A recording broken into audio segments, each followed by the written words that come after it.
प्रधानमंत्री नरेंद्र मोदी ने थिम्पू में भारत की सहायता से निर्मित मातृ एवं शिशु अस्पताल का किया उद्घाटन। भूटान के सफल यात्रा के बाद स्वदेश लौटे प्रधानमंत्री। झारखंड और तेलंगाना के राज्यपाल सीपी राधाकृष्णन ने पुडुचेरी के उपराज्यपाल के रूप में किया पदभार ग्रहण। मद्रास हाईकोर्ट के मुख्य न्यायाधीश ने दिलाई शपथ। लोकसभा चुनाव को लेकर पुलिस मुख्यालय में हुई उच्च स्तरीय बैठक। अपराधियों के खिलाफ चलेगा स्पेशल ड्राइव। मतदाता जागरूकता के लिए हजारीबाग में फूड फेस्टिवल आयोजित। और लोहरदगा के कुड़ू में बाराती वाहन और हाइवा के बीच सीधी टक्कर में 3 बच्चों की मौत, 2 दर्जन से अधिक लोग घायल। गंभीर रूप से घायलों को रिम्स में किया गया भर्ती।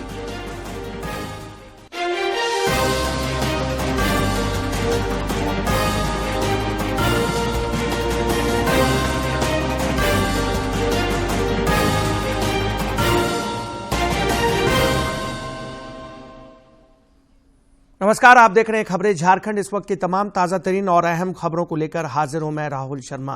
प्रधानमंत्री नरेंद्र मोदी ने आज थिम्पू में भारत की सहायता से निर्मित एक अत्याधुनिक अस्पताल का उद्घाटन किया। 150 बिस्तरों वाले मातृ एवं शिशु अस्पताल के निर्माण में भारत द्वारा 2 चरणों में सहायता प्रदान की गई है। अस्पताल के पहले चरण का निर्माण 22 करोड़ रुपए की लागत से किया गया था और यह 2019 से चालू है। वहीं दूसरे चरण का निर्माण 119 करोड़ रुपए की लागत से 12वीं पंचवर्षीय योजना के हिस्से के रूप में 2019 में शुरू किया गया था और अब यह पूरा हो चुका है।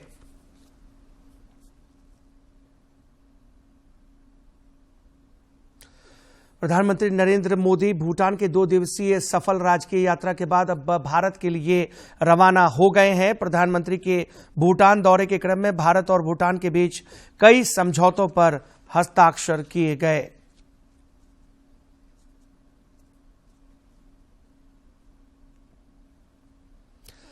झारखंड और तेलंगाना के राज्यपाल सीपी राधाकृष्णन ने पुडुचेरी के उपराज्यपाल के रूप में पदभार ग्रहण कर लिया। मद्रास हाईकोर्ट के मुख्य न्यायाधीश एसबी गंगापुरवाला ने उन्हें पद एवं गोपनीयता की शपथ दिलाई। तेलंगाना के राज्यपाल और पुडुचेरी के उपराज्यपाल के पद से डॉक्टर तामिलिसाई सुंदरराजन के इस्तीफे के बाद झारखंड के राज्यपाल सीपी राधाकृष्णन को दोनों जगहों का प्रभार सौंपा गया है। பேணி பாதுகாப்பதற்கு முழு முயற்சி மேற்கொள்வேன் என்றும் புதுச்சேரி மக்களின் நலனை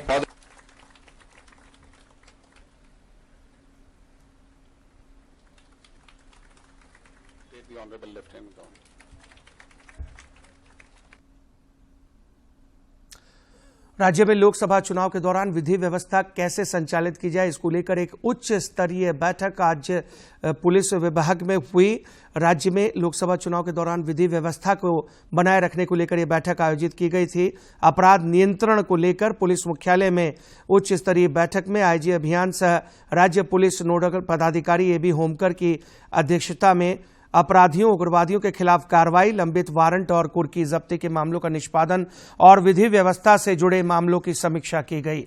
आईजी अभियान ने अपराधियों के खिलाफ विशेष अभियान चलाने, सोशल मीडिया पर निगरानी और अवैध शराब, हथियार और नशीले पदार्थों की तस्करी पर रोक लगाने के लिए सभी चेक नाका पर अतिरिक्त पुलिस बलों की तैनाती और उसकी लगातार मॉनिटरिंग करने का निर्देश सभी पुलिस अधीक्षकों को दिया। राज्य के मुख्य निर्वाचन पदाधिकारी के रवि कुमार ने चतरा जिले के विभिन्न बूथों का निरीक्षण किया। इस दौरान उन्होंने मतदान केंद्रों पर न्यूनतम आवश्यक सुविधाओं का जायजा लिया और अधिकारियों को चुनाव से पहले कमियों को दूर करने का निर्देश दिया।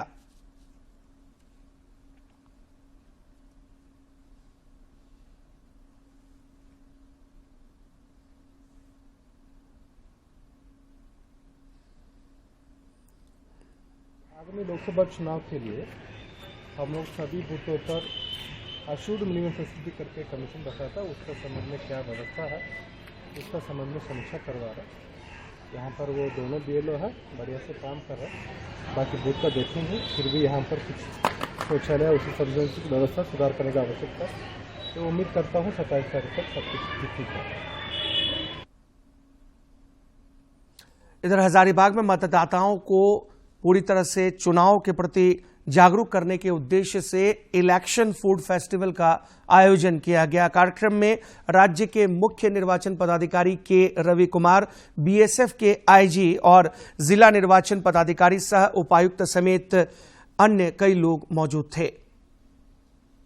हजारीबाग में इलेक्शन इन इंडिया थीम पर फूड फेस्टिवल का आयोजन हुआ। इस दौरान वहां मौजूद लोगों को मतदान के महत्व और उनके अधिकारों की जानकारी दी गई। मुख्य अतिथि के तौर पर मौजूद मुख्य निर्वाचन पदाधिकारी के रवि कुमार ने लोगों से अपील की कि मतदान के दिन हर कोई अपने परिवार के साथ मताधिकार का प्रयोग करे। इस समय में हम लोग सबका प्रयास यही है, नॉर्मल लाइफ किसी भी परिस्थिति में कोई डिस्टर्बेंस नहीं हो, सभी का व्यवस्था सब तरफ से एक शांतिपूर्ण मतदान करवाने के लिए फेस्टिवल मूड में। इस दौरान जिला निर्वाचन पदाधिकारी सह उपायुक्त नैन्सी सहाय ने कहा कि शांतिपूर्ण, भयमुक्त और समावेशी चुनाव में हर किसी की भागीदारी हो, इसी सोच के साथ कई गतिविधियां चलाई जा रही हैं। करजन मैदान में आयोजित यह फूड फेस्टिवल भी उसी की कड़ी है। ये कोशिश कर रहे हैं कि ये मतदान हम सभी के लिए सुगम बनाएं, सभी के लिए एक फेयर, फ्री और एक बिना किसी फियर के, बिना किसी डर के एक ऐसा एनवायरनमेंट क्रिएट करें, एक ऐसा माहौल क्रिएट करें कि सभी लोग जो भी हमारे एलिजिबल वोटर्स हैं, 18 वर्ष और उससे ऊपर के वोटर्स हैं, वो जरूर मतदान करें। वोटर हेल्पलाइन ऐप डाउनलोड करने पर ही इस कार्यक्रम में लोगों को एंट्री दी गई। साथ ही वोट करेगा हजारीबाग का स्टिकर भी वितरित किया गया। मौके पर चुनाव से जुड़े गीत, नृत्य और फैशन शो ने यहां मौजूद लोगों का मनोरंजन किया। हजारीबाग से ब्यूरो की रिपोर्ट। रांची के जिला निर्वाचन पदाधिकारी सह उपायुक्त राहुल कुमार सिन्हा ने कल पंडरा स्थित वज्र गृह का औचक निरीक्षण किया। इस दौरान उन्होंने संबंधित अधिकारियों को मतगणना कार्य के दौरान सुरक्षा के पुख्ता इंतजाम, विधि व्यवस्था एवं अन्य जरूरी व्यवस्था सुनिश्चित कराने का निर्देश जारी किया।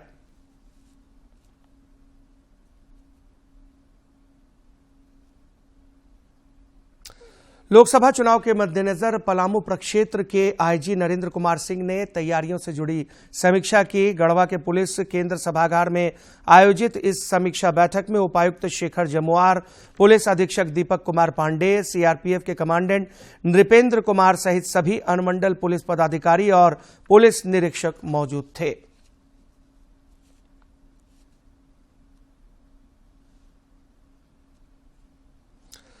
प्रदेश भाजपा के एक प्रतिनिधि मंडल ने कल राज्य के मुख्य निर्वाचन पदाधिकारी के रवि कुमार से मुलाकात की। इस दौरान प्रतिनिधि मंडल ने मुख्य निर्वाचन पदाधिकारी को एक ऑडियो क्लिप सौंपकर इसकी जांच कर आवश्यक कार्रवाई करने का आग्रह किया। यह आवाज रफीक जी का है और बातचीत के क्रम में यह पाया गया है कि दोनों के बीच में यह बात हो रहा है कि कोई चुलबुल जी हैं जिनको 25 लाख रुपया जमा करने को दीपिका जी तथाकथित जो आवाज़ है कि जमा करने को कहा गया है और डीडीसी और डीसी के बारे में भी कुछ संबंधित बात है। तो यह चुनाव आचार संहिता लगा हुआ है, इसमें किसी भी तरह का ये जो भी मामला बातचीत है यह इस आदर्श चुनाव आचार संहिता के अंतर्गत आता है। हम लोगों ने मांग किया है सीईओ साहब से कि तत्काल इस वीडियो क्लिप को सत्यता की जाँच करें।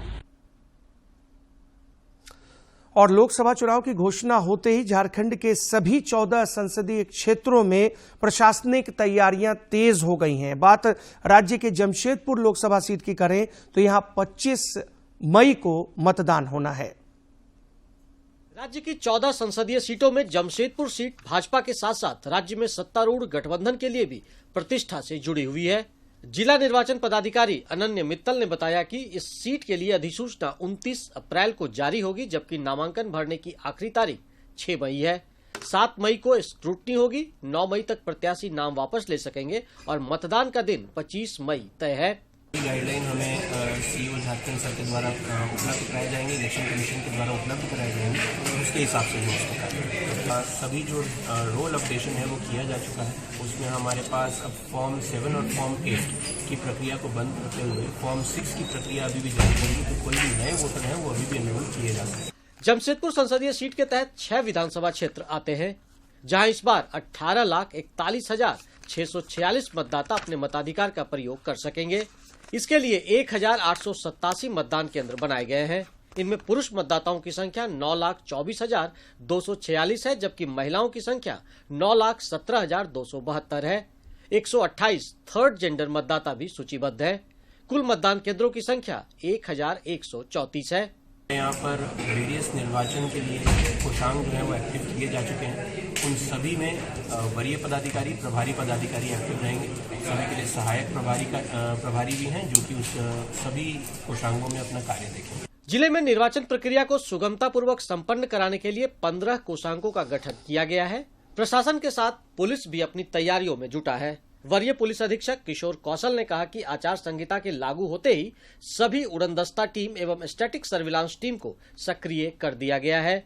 उन्होंने कहा कि अंतर जिला एवं अंतर्राज्यीय चेकनाका पर गहन निगरानी रखी जा रही है। उन्होंने सोशल मीडिया पर कड़ी निगरानी रखे जाने की बात कही है। 12 अंतर्राज्यीय चेकनाके एक्टिवेट किए गए हैं, जहां पर से जो भी मूवमेंट हो रहा है होने की आशंका है, वो चाहे लिकर हो या कैश हो या फिर और किसी भी तरीके की ऐसी चीज जिसका कि चुनाव में इस्तेमाल किया जा सकता है, उस पर निगरानी रखने के लिए, उस पर पूरी तरीके से रोक लगाने के लिए चेकनाके एक्टिवेट किए गए हैं। जिला प्रशासन का आचार संहिता का कड़ाई से अनुपालन कराने के साथ ही मतदान प्रतिशत बढ़ाने पर भी जोर है। चुनाव आयोग के निर्देश पर अनिवार्य सेवा के अंतर्गत विभिन्न कोषांगों के अधिकारी एवं कर्मियों को मतदान दिवस से पहले ही पोस्टल बैलेट से मतदान करा दिया जाएगा। इसके लिए कोऑपरेटिव कॉलेज एवं समरणालय परिसर में सेंटर बनाए जाएंगे। मीडिया कर्मी भी पोस्टल बैलेट से मतदान कर सकते हैं। स्वतंत्र, निष्पक्ष एवं शांतिपूर्ण चुनाव प्रक्रिया संपन्न कराने को लेकर जिला प्रशासन द्वारा आवश्यक तैयारियां की गई है। जमशेदपुर से राजेश कुमार लालदास के साथ मैं दिवाकर कुमार। कोडरमा लोकसभा चुनाव को लेकर गिरिडीह के जमुआ में भाजपा कार्यकर्ताओं की महत्वपूर्ण बैठक हुई, जिसकी अध्यक्षता केंद्रीय शिक्षा राज्य मंत्री सह कोडरमा के भाजपा प्रत्याशी अन्नपूर्णा देवी ने की। उन्होंने कार्यकर्ताओं को संबोधित करते हुए भारत को विकसित राष्ट्र बनाने और नरेंद्र मोदी को तीसरी बार प्रधानमंत्री बनाने के लिए 100% मतदान सुनिश्चित करने पर जोर दिया। लोहरदगा जिले के कुड़ू थाना क्षेत्र स्थित टाटी चौक के पास एक बाराती वाहन और हाईवा के बीच सीधी टक्कर में 3 बच्चों की मौत हो गई, जबकि 2 दर्जन से ज्यादा लोग गंभीर रूप से जख्मी हो गए। गंभीर रूप से घायल लोगों को इलाज के लिए रिम्स में भर्ती कराया गया है।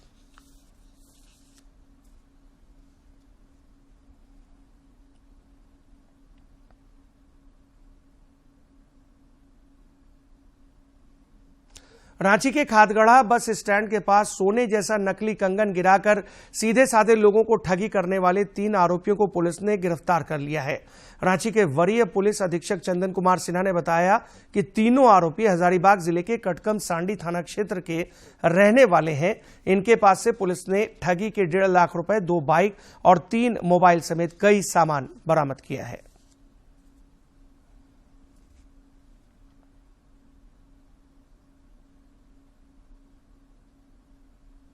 एक ठगों का गिरोह है जो खादगड़ा बस स्टैंड के आसपास के क्षेत्रों में सक्रिय है, और उसका जो काम करने का तरीका था, मोडस ऑपरेंडाई था, वो था कि वो कोई नकली सोने का जेवर गिरा देता था और राह में गुजरते आदमी अगर उसको उठाते थे तो फिर आके वो उससे मिलता था और वो उससे निगोशिएट करता था कि भाई ये जेवर हम भी देख लिए हैं, तो आप जो ये सोना आपको मिला इसमें आप मेरा भी हिस्सा दीजिए। अमन के नेतृत्व में और लोअर बाजार थाना प्रभारी दयानंद जो है, इन लोगों ने काफी अच्छे तरीके से जाल बिछाया और इस गिरोह के 3 सदस्यों को गिरफ्तार किया है। गिरफ्तार करने के बाद जो है पूरा कार्यशैली का खुलासा हुआ है। वर्दी भी बरामद हुई है, 1.5 लाख रुपया भी बरामद हुआ है, बाइक भी बरामद हुआ है और जो नकली सोने का कंगन जो गिराते थे रास्ते में वो भी बरामद हुआ। धनबाद के सरायढेला थाना क्षेत्र स्थित बीसीसीएल मुख्यालय के सीएमपीडीआई भवन में देर रात भीषण आग लग गई। इस अगलगी में कई महत्वपूर्ण कागजातों और कार्यालय में रखे अन्य सामान के जले जाने की बात कही जा रही है। यह घटना मध्य रात्रि की बताई जा रही है।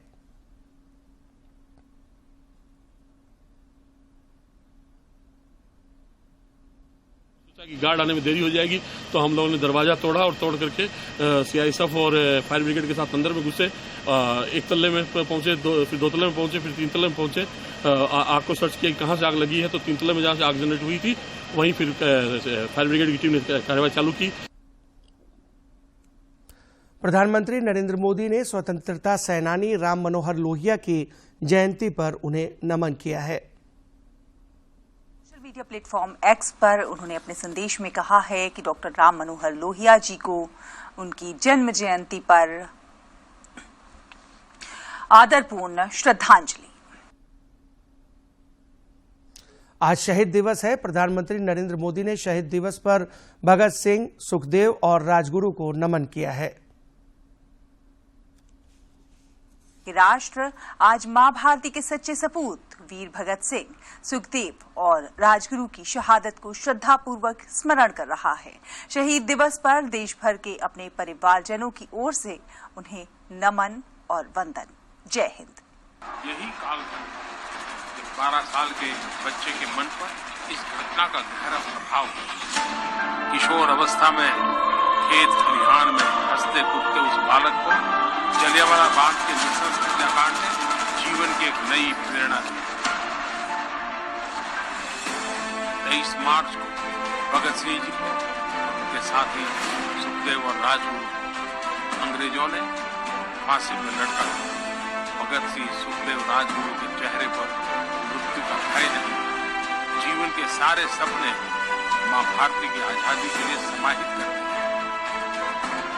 और ये तीनों वीर आज भी हम सबकी प्रेरणा और पूरी ब्रिटिश सल्तनत इन तीनों युवकों से डरती है। अपने जीवन की चिंता किए बगैर भगत सिंह और उनके क्रांतिवीर साथी ऐसे साहसिक कार्यों को अंजाम दिया जिनका देश की आजादी में बहुत बड़ा योगदान रहा। मैं समस्त देशवासियों के साथ साहस और वीरता की प्रतिमूर्ति भगत सिंह जी को और उनके साथी सुखदेव और राजगुरु को नमन करता हूं। और आइए अब देखते हैं फटाफट अंदाज में जिलों से जुड़ी खबरें।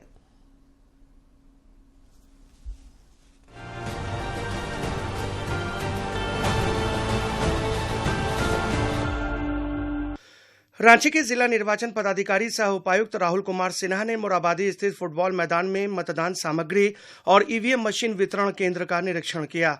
इस दौरान उपायुक्त ने संबंधित अधिकारियों को कई आवश्यक दिशा निर्देश दिए। पलामू के जिला निर्वाचन पदाधिकारी सह उपायुक्त शशि रंजन ने जिले के सभी प्रखंड, अन्य सरकारी और निजी संस्थानों में गठित वोटर अवेयरनेस फोरम के प्रतिनिधियों के साथ बैठक कर उनके द्वारा किए जा रहे कार्यों की समीक्षा की। इस दौरान उन्होंने कई आवश्यक दिशा निर्देश दिए। खूंटी में लोकसभा चुनाव को लेकर गठित प्रशिक्षण कोषांग द्वारा जिले के मास्टर ट्रेनरों, जोनल एवं सेक्टर दंडाधिकारियों के लिए अलग अलग जिला स्तरीय प्रशिक्षण का आयोजन किया गया। इस दौरान उन्हें मतदान से पूर्व, मतदान के दिन और मतदान के बाद की सभी प्रक्रियाओं से अवगत कराया गया। लोकसभा चुनाव के दौरान धनबाद के कुछ मतदान केंद्रों पर केंद्रीय सुरक्षा बलों की तैनाती की जाएगी। इसे लेकर सभी प्रखंड के प्रखंड विकास पदाधिकारियों एवं संबंधित थाना प्रभारियों ने संयुक्त रूप से सुरक्षा बलों के ठहरने के प्रस्तावित स्थान का भौतिक सत्यापन किया। रांची के वरीय पुलिस अधीक्षक चंदन कुमार सिन्हा ने आदर्श आचार संहिता के दौरान वारंट कुर्की के निष्पादन में शिथिलता बरतने वाले जिले के 11 थाना प्रभारियों से स्पष्टीकरण मांगा है। इनमें सदर थाना, लोअर बाजार, हिंदपीढ़ी, नगड़ी, रातू, बुढ़मो, चान्हो, बेड़ो, कांके, नामकुम और बरियातू थाना प्रभारी शामिल हैं। डालसा रांची के निर्देश पर व्यवहार न्यायालय खूंटी में 1 दिवसीय चिकित्सा शिविर का आयोजन किया गया और स्वास्थ्य उप केंद्र का उद्घाटन किया गया। प्रधान जिला एवं सत्र न्यायाधीश सह डालसा अध्यक्ष सत्यप्रकाश ने दीप प्रज्वलित कर स्वास्थ्य उप केंद्र का उद्घाटन किया। लातेहार पुलिस ने गुप्त सूचना के आधार पर बरवाडी थाना क्षेत्र में लूट की योजना बना रहे 6 अपराधियों को गिरफ्तार किया है।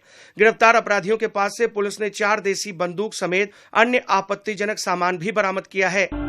धनबाद जिले में उत्पाद विभाग की टीम ने 2 अलग अलग जगहों पर छापेमारी कर भारी मात्रा में नकली अंग्रेजी शराब और शराब बनाने में प्रयुक्त होने वाली सामग्रियां बरामद की हैं। विभाग ने गोविंदपुर थाना क्षेत्र में एक मिनी शराब फैक्ट्री का भी उद्भेदन किया है। राज्य के 80 जिला स्तरीय मुख्यमंत्री उत्कृष्ट विद्यालयों में नामांकन के लिए प्रवेश परीक्षा हुई। इसमें 90% से अधिक विद्यार्थी शामिल हुए। इस दौरान प्रवेश परीक्षा देने आए विद्यार्थी और उनके अभिभावकों में उत्साह देखा गया। पलामू जिले के पांकी थाना क्षेत्र के तेतराई के मुखिया राजेंद्र पांडे को अपराधियों ने गोली मारकर घायल कर दिया। उन्हें इलाज के लिए MRMCH में भर्ती कराया गया है। उनकी स्थिति खतरे से बाहर है। घटना के पीछे जमीन विवाद मुख्य वजह बताई जा रही है। होली के मद्देनजर मिलावटी खाद्य पदार्थों के विरुद्ध रामगढ़ में मुख्य चिकित्सा पदाधिकारी ए.के. रामा के नेतृत्व में खाद्य सुरक्षा पदाधिकारी दीपश्री एवं अन्य सदस्यों ने गोला प्रखंड के कई होटलों और मिठाई दुकानों में जांच अभियान चलाया। झारखंड स्टेट एथलेटिक्स एसोसिएशन और देवघर जिला एथलेटिक्स एसोसिएशन के संयुक्त तत्वावधान में कुमैठा स्पोर्ट्स कॉम्प्लेक्स स्टेडियम में 17वीं जूनियर एथलेटिक्स चैंपियनशिप का आयोजन हुआ। चैंपियनशिप के अंतिम दिन पलामू के खिलाड़ियों ने 3 सिल्वर के साथ 13 मेडल अपने नाम किए।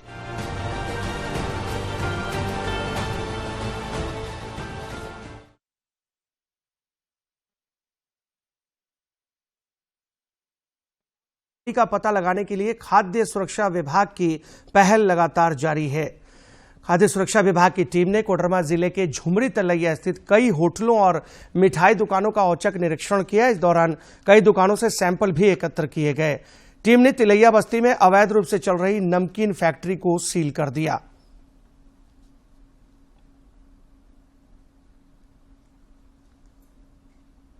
है वो उसमें अडल्ट्रेशन की संभावना ज़्यादा हो जाती है।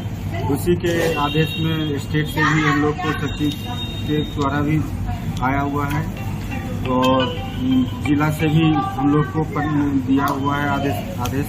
तो उसके बेसिस पे हम लोग आज खास करके मिल्क एंड मिल्क प्रोडक्ट्स का हम लोग सैंपलिंग कर रहे हैं, बेसन प्रोडक्ट्स का कर रहे हैं। और बार बार मीडिया में आ जा रहा था कि खराब तेल और मसाला निमकी बनाने में स्पेशली यूज हो रहा है। हम लोग उस पर ज्यादा फोकस कर रहे हैं अभी। कोडरमा में होली के मद्देनजर हुड़दंगियों पर नजर रखने के लिए विशेष चौकसी बरती जा रही है। थानों में शांति समिति की बैठक कर लोगों से शांतिपूर्ण ढंग से होली मनाने की अपील की जा रही है। जिले के पुलिस अधीक्षक अनुराग सिंह ने लोगों को शांतिपूर्ण तरीके से त्योहार मनाने की अपील की है।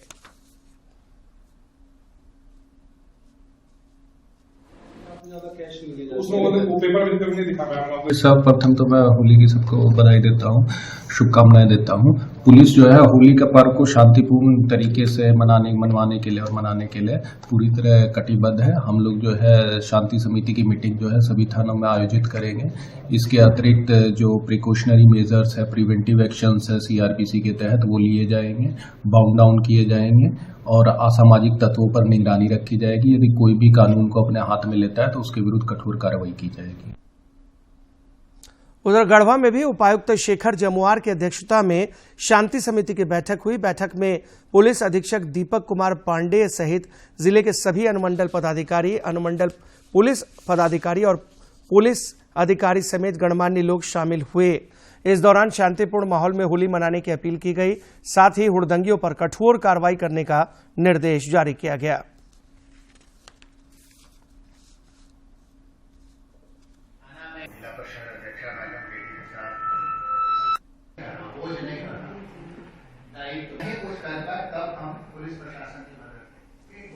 जहाँ तक हो सकता है लोगों का सहयोग भी करेगी और अन्य सोशल एलिमेंट पर कार्रवाई भी करेगी। और उस दिन स्पेशली ड्राई डे होता है, किसी तरह की शराब की दुकानें वगैरह नहीं, सारे बंद रहेंगे और ज़्यादा वॉल्यूम में डीजे वगैरह बिल्कुल नहीं चलेगा। होली के मद्देनजर हम लोगों की सुरक्षा व्यवस्था पुख्ता रहेगी और जैसा कि आज आप लोगों ने देखा शांति समिति की बैठक की गई है और उसमें कुछ स्पष्ट दिशा निर्देश भी दिया गया है।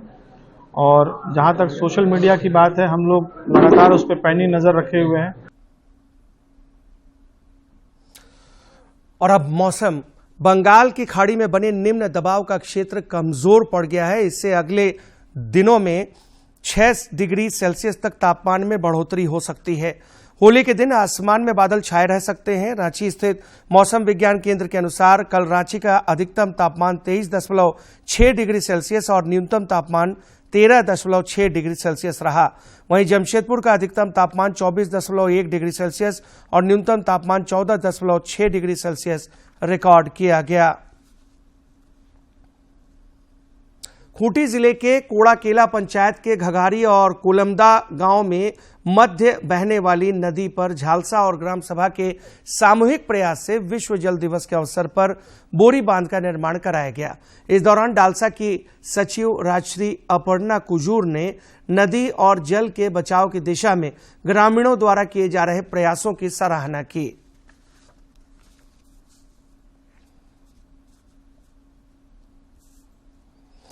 17वें इंडियन प्रीमियर लीग क्रिकेट के पहले मैच में कल चेन्नई सुपर किंग्स ने रॉयल चैलेंजर्स बेंगलुरु को 6 विकेट से हरा दिया। पहले ही मैच में सीएसके ने आरसीबी को 6 विकेट से हरा दिया। इस मुकाबले में आरसीबी ने पहले बल्लेबाजी करते हुए 20 ओवर में 6 विकेट खोकर 173 रन बनाए। इसके जवाब में चेन्नई ने 8 गेंद के शेष रहते हुए 6 विकेट से मैच जीत लिया। अनुभव उम्र बढ़ने से नहीं बल्कि परिस्थितियों का सामना करने से मिलता है। स्वास्थ्य के लिए कई रोगों की संभावना बढ़ जाती है। ऐसे में रोगों से बचाव कैसे किया जाए, इसका विशेष महत्व होता है। रोगों के इलाज और बचाव के लिए जीनोम सीक्वेंसिंग सहयोगी सिद्ध हो सकती है। क्या है यह विधि, आइए समझते हैं इस रिपोर्ट के जरिए।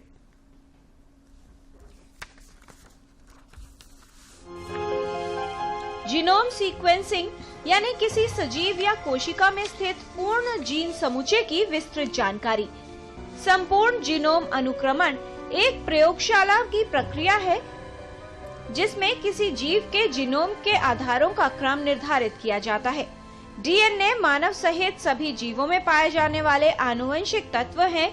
कोशिका में ये डीएनए न्यूक्लियस या नाभिक के भीतर होते हैं। इनका प्रमुख कार्य आनुवंशिकता यानी जेनेटिक्स का निर्धारण करना होता है। जीनोम एक इंफॉर्मेशन है बॉडी के अंदर जो कि सारे आपके जो कार्यक्रम क्रियाएं बॉडी के अंदर हो रही हैं और आपका बॉडी स्ट्रक्चर लाइक आपकी लंबाई इतनी होनी चाहिए, आपके फिंगर की लेंथ इतनी होनी चाहिए, आपका कलर इस तरीके का, सब ये डायरेक्शन देता है जीनोम। तो उसको नापने का जो तरीका है वो जीनोम सीक्वेंसिंग है। पहले हम यूरोपियन या वेस्टर्न जो जीनोम सीक्वेंसिंग डेटा था उससे मैच करते थे। तो अगर आप मेरे पास कोई बच्चा मरीज लेके आते हो और कहते हो कि हमारा बच्चा की हाइट इतनी है, मैं आपको कंपेयर करूंगा आपके जो और बच्चे हैं उनकी हाइट से, आपकी हाइट से, बच्चे की मां की हाइट से, ना कि मैं इंग्लैंड में बच्चा है उससे कंपेयर करूंगा। तो वैसे ही जो जीनोम इंडिया प्रोजेक्ट है वो अपने इंडिया का डेटाबेस क्रिएट करने का है, इसलिए वो बहुत महत्वपूर्ण है। जीनोम सीक्वेंसिंग का महत्व ये है कि इसमें जीव की महत्वपूर्ण जानकारी मिलती है। किसी व्यक्ति के विकास और वृद्धि के लिए आवश्यक जानकारी इसमें सम्मिलित है। डीएनए से अलग अलग गुणों और विशेषताओं को निर्धारित किया जाता है। इसमें शरीर के प्रत्येक कोशिका में डीएनए शामिल होते हैं।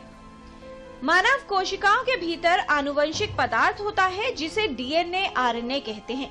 इन सभी पदार्थों को सामूहिक रूप से जीनोम कहा जाता है।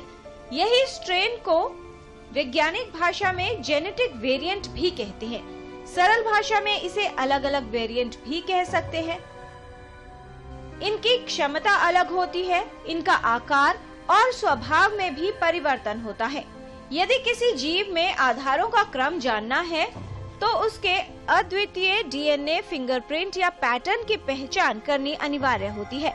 आधारों का क्रम निर्धारित करना अनुक्रमण यानी सीक्वेंसिंग कहलाता है। इंडिया में डाइवर्सिटी है, करीब 5000 के करीब समुदाय हैं इंडिया में और हर के समुदाय के लिए अलग जेनेटिक मेकअप है।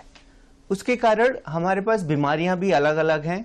दूसरा एक कारण है कि अपने ही समुदाय में हम शादियां करते हैं, उसके कारण कुछ जेनेटिक बीमारियां ज्यादा होती हैं, उसके कारण रिस्क बढ़ जाता है। सो जेनेटिक टेस्ट एक पूरा पैनल है।